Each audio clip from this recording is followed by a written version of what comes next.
Member for New Brunswick Southwest. Thank you. Mr. Speaker, today is the first time outside a question period that I rise to speak in this session. And first, I'd like to congratulate you on your elevation to the Speaker's chair as our deputy.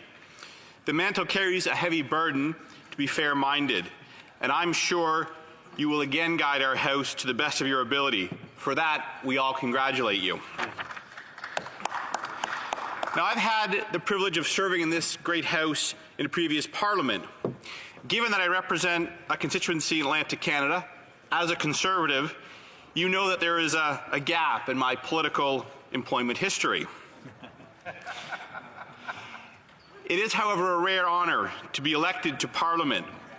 It's an honour to serve and be sent here by constituents to represent them. And for this, I thank the voters of New Brunswick Southwest for sending me back. The one promise I made during the election was to work hard every day to represent the voice of my constituents. And it's a task I intend to take seriously and one I will work on every single day. I must also thank my amazing wife, Kelly Williamson. Many of us know all too well that our spouses make the biggest sacrifice for us to be here. Kelly has been there for me through good times and bad. She continues to be my closest confidant and my best friend. Thank you, Kelly. Je t'aime. I love you. I'd also be negligent today if I did not include my mentor, the Honourable Greg Thompson, in my address today. Greg was elected to Parliament 6 times. He served with distinction as Minister for Veterans Affairs under the previous Conservative government. Greg passed away on the day before the election was called. It was a difficult moment for many of us at the start of that election campaign. Now, for those of us who had the privilege of sitting on either side of the House with him, and for those who might know Greg only through Hansard, I can say this. Everything that was said about Greg is true. Greg did not do anything in half measures. Greg was never afraid to stand up, never afraid to speak out for his constituents. He truly represented the very best of us. And my commitment is to follow Greg Thompson's high standard. And perhaps I always won't hit it, but I know at least I'll always be on the right path. And considering today's news, I wish to also acknowledge our Conservative leader. He is a friend, he is a good man, and importantly, he understands Canada. And in the last Parliament, when the federal government failed to appoint a minister for our region's economic development portfolio, when we nearly lost our seat on the Supreme Court, and when 32 Liberal MPs sat quietly, it was the federal Conservative leader, and it was all Conservatives, who defended those important priorities for Atlantic Canada. As well, it was Conservatives from outside of the region that fought for the Energy East pipeline, more so than the New Brunswick Liberal MPs did in the last Parliament. And failing to stand up for home is why the Liberals lost 40% of their seats in New Brunswick, and they nearly lost the majority of them. And we'll win them next time. Turn now to the matter at hand, the speech from the throne.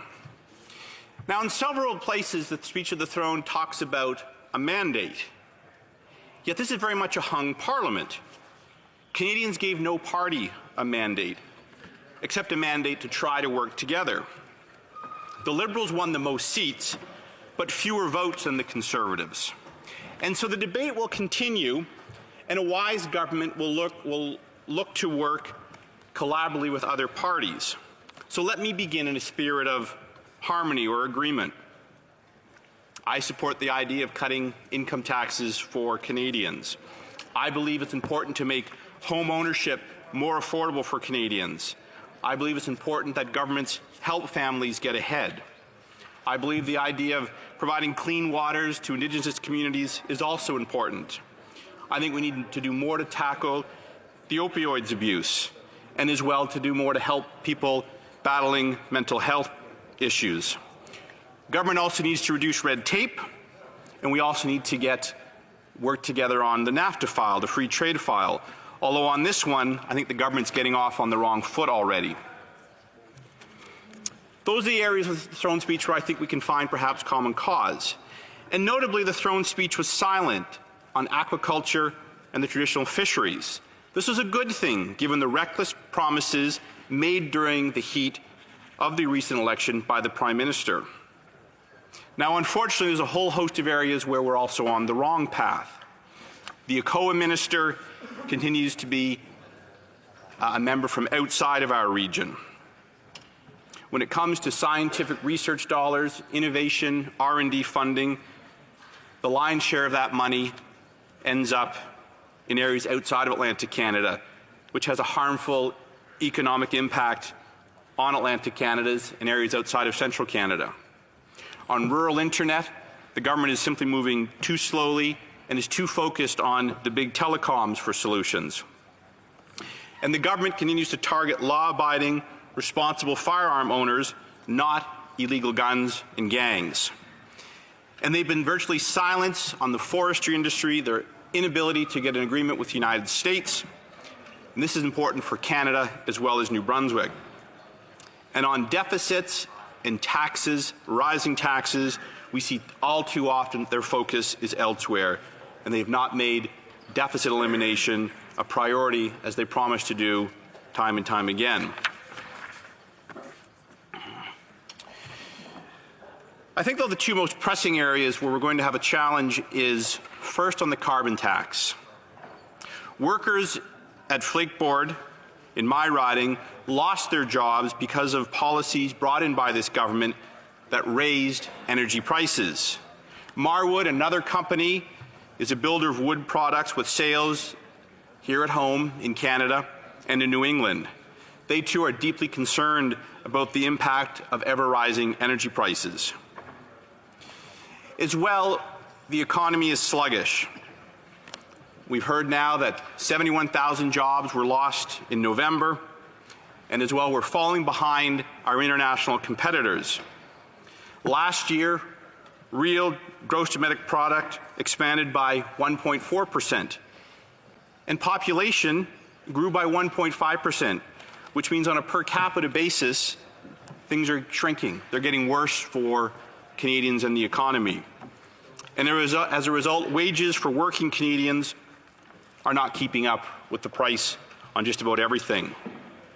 And I'll have more to say on this in the coming weeks and months in my role as the opposition Labour critic. But these 4 years, we've seen one thing, one constant thing from this government. They have no discipline, and it has led to a decline for the entire country. This is true on the economy, it is true with our international standing, it is true with our institutions, and now it is true on national unity.